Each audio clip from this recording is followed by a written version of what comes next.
পলাশির প্রান্তর থেকে 260 বছর পরে হলো নতুন করে এই দেশের মানুষ আবার জাগবে, আবার প্রতিবাদ করবে।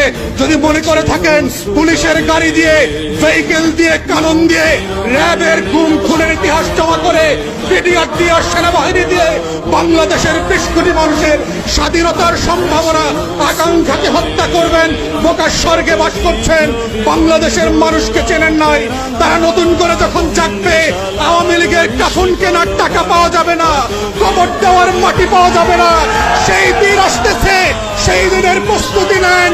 ফেরাউনদের লাশ কোন নদী থেকে ডুবুরিকে দিয়ে উঠানো হয় নাই, এই ফেরাউনদের লাশও বাংলাদেশের মানুষ ডুবুরি দিয়ে উঠাবে না, কোন হুজুর জানাজা পড়বে না, কোন কবর এই লাশ নেবে না।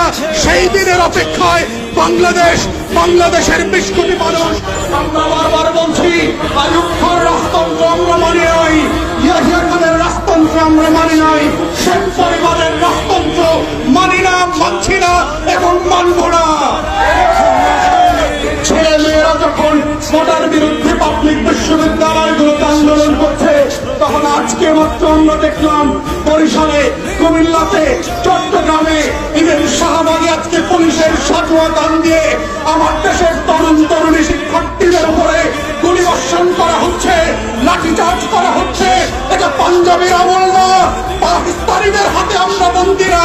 এটা 190 বছরের জমিদারি শাসন না।